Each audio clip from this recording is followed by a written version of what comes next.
أعوذ بالله من الشيطان الرجيم بسم الله الرحمن الرحيم يا بني آدم خذوا زينتكم عند كل مسجد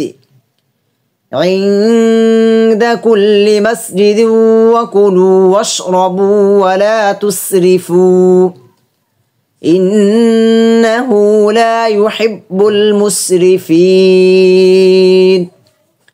يا بني হে বনি আদম হে বনি আদম খুযু তোমরা গ্রহণ করো, তোমরা কি করো? ধরো, গ্রহণ করো। জিনাতাকুম তোমাদের সৌন্দর্য। এখানে কুম অর্থ হচ্ছে তোমাদের, বমির সর্বনাম। জিনাতা সৌন্দর্য, কুম তোমাদের, তোমাদের সৌন্দর্য। ইনদা সময় বা নিকটে, কুল্লি প্রত্যেক, কুল্লি মানে সব, প্রত্যেক, মসজিদিন সিজদার, সালাতের, যে প্রত্যেক সালাতের সময়। অকুলু ওয়াও অর্থ হচ্ছে আর, কুলু তোমরা কি করো? খাও, বক্ষণ করো। অশরবু ও পান করো। ওয়ালা তুসরিফু এবং তোমরা অপব্যয় করো না। এখানে ওয়াও অর্থ হচ্ছে এবং, কিন্তু, আর। ইল্লা অর্থ হচ্ছে না, না বোধক। তুসরিফু তোমরা অপচয় করো। লা তুসরিফু তোমরা কি করো? অপচয় করিও না, নিষেধ করা হয়েছে।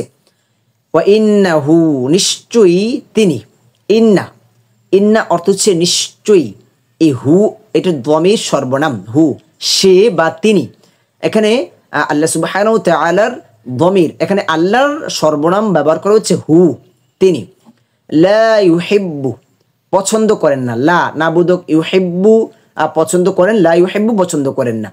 আল মুসরিফিনা অপব্যয়কারীদের। আচ্ছা, একত্র অর্থ দেখি। হে বনি আদম, এখানে আল্লাহ সুবহানাহু ওয়া তাআলা বনি আদম অর্থাৎ মানুষদেরকে আহ্বান করছেন, তোমরা প্রত্যেক সালাতের সময় সজ্জিত পোশাক পরিধান করো। যখনই তোমরা নামাজের জন্য দাঁড়াবে তখন তোমাদের সজ্জিত পোশাক অর্থাৎ উত্তম যে পোশাকগুলো রয়েছে ওইগুলো তোমরা কি করো? পরিধান করো।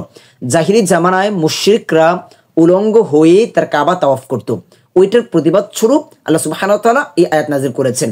এখন এখানে সজ্জিত পোশাক, উত্তম পোশাক দ্বারা আমরা এখানে সামান্য একটু ব্যাখ্যা করি।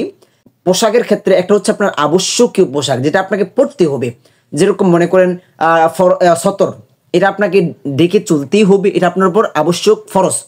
এর বাহিরে যে অঙ্গগুলো রয়েছে, পুরুষের ক্ষেত্রে আপনার নাভি থেকে হাঁটু পর্যন্ত এর বাহিরে যে অঙ্গগুলো রয়েছে ওইগুলো ঢেকে নামাজ আদায় করা, ওইটাও সজ্জিত পোশাকের অন্তর্ভুক্ত। কেননা বাহ্যিকভাবে যদি আপনি একটু চিন্তা করেন, আপনি শুধু সতর ডেকে আপনি কোনো একজন সম্মানিত ব্যক্তির সামনে আপনি দাঁড়াতে পারছেন না, কারণ আপনি নিজেই বুঝতে পারতেছেন যে এটা উত্তম পোশাক না, এভাবে ভালো না। তো এখানে আমরা সজ্জিত পোশাকের এই একটা ব্যাখ্যা নিতে পারি। তারপর আরেকটি ব্যাখ্যা নিতে পারি, সেটা হচ্ছে যে পোশাকের মধ্যে যেটা পরিষ্কার, পরিচ্ছন্ন, পবিত্র, আপনার পোশাকের মধ্যে সব থেকে ভালো ওই পোশাকটা নামাজের মধ্যে তোমরা কি করো? পরিধান করো। এটাও এখানে উদ্দেশ্য। তো তারপরে আরেকটি হাদিসের মধ্যে সজ্জিত পোশাক, উত্তম পোশাকের ক্ষেত্রে আল্লাহ রাসূল সাল্লাল্লাহু আলাইহি সাল্লাম বলেছেন যে তোমরা সাদা পোশাক পরিধান করো, কেননা উত্তম পোশাকের মধ্যে সাদা পোশাকই হচ্ছে সর্বোত্তম পোশাক, এবং তোমরা মৃতদেরকেও সাদা পোশাক পরিধান করাও। আর পানাহার করো, কিন্তু অপব্যয় করো না। পানাহার করো, পানাহার করার নির্দেশ দেওয়া হয়েছে। তার মানে এই না আপনি যা পাচ্ছেন তাই খেয়ে নিচ্ছেন, বিষয়টা এরকম না। এর ব্যাখ্যা হাদিস থেকে নিতে হবে যে হালাল যে খাবারগুলো রয়েছে ওই খাবারগুলো তোমরা ভক্ষণ করো, উত্তম খাবারগুলো তোমরা ভক্ষণ করো, কিন্তু অপব্যয় করো না। যে আপনার যা প্রয়োজন তার বাহিরে যদি আপনি গ্রহণ করেন তাহলে ওইটা অপব্যয়। আর এখানে খাবারের একটা সুন্নত হয়েছে যে আল্লাহ রাসূল সাল্লাল্লাহু আলাইহি সাল্লামের হাদিস রয়েছে, খাবারের ক্ষেত্রে আপনার খাদ্য নালীর আপনার 3 ভাগের 1 ভাগ আপনি খাবার দ্বারা পূর্ণ করবেন, আর 1 ভাগ আপনি পানি দিয়ে পূর্ণ করবেন, আর 1 ভাগ ফাঁকা রাখবেন। এটা হচ্ছে খাবারের সুন্নত। নিশ্চয়ই তিনি আল্লাহ সুবহানাহু ওয়া তাআলা অপব্যয়কারীদের পছন্দ করেন না।